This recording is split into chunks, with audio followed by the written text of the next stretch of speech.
What's going on, guys? Welcome back to another episode. Today we're talking about 2D on the new Xplore series by Humminbird, how to get that clearest image and just get the most out of this 2D for finding fish, depth, anything right directly underneath the boat. So without any further ado, let's jump into it right now.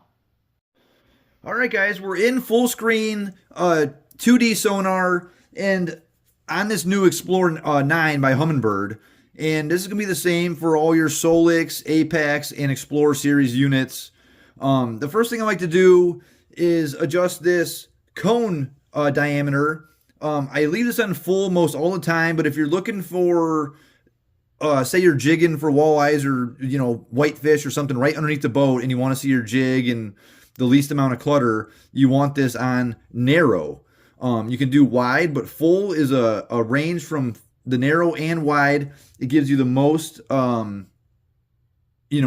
range with this cone, so you can see things around the boat and see the most down there in the water. So I just wanted to get over that first, and you could adjust that to however you're wanting to fish. The first thing I like to do is click on this menu here, the 3 bars. And the first thing I notice is a ton of clutter up here at the surface.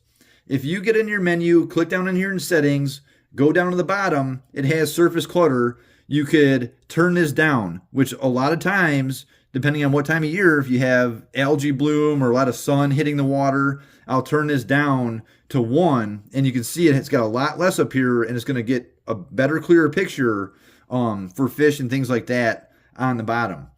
Then we're going to adjust our sensitivity and contrast depending on what kind of water you're in. If you're in clear water, you adjust that sensitivity down. Since the water's so clear, it's picking up so good. A lot of times in very dirty water, you want to turn it down too because it's picking up so much dirt and stuff in the water. So a lot of times I'm turning the sensitivity down and the contrast up. I like to lower this sensitivity until I start getting a clearer picture and not so much stuff in the water. You can see still got some surface clutter up here. Wherever this screen recording was done for the simulation mode, it must have been in super clear water and it had a lot of an algae bloom or a lot of sun hitting the water. So you're picking up a lot of that sun spectrum hitting the water there. So we're going to bump our sensitivity down to maybe 5. That cleared it up a lot. And now we're going to turn our sensitivity or contrast up just a few to get a little darker return on that bottom, picking up this. It got rid of a lot of this surface clutter and is getting us a clear picture. Let's exit off it real fast just to take a look at it. Compared to over here to here, you can still see individual fish down here. You can see little balls of bait, stuff like that, and you're getting a nice, clean red bottom for that hard bottom wherever this was recorded at. You can see the rocks sitting up on top of this hump right here, individual fish down here, and there's a bigger fish right here. That little red mark, that little orange and red green mark there. Any hard return that's directly underneath the boat is going to have that red mark underneath here. Anything that's off to the sides is going to be just green like this here.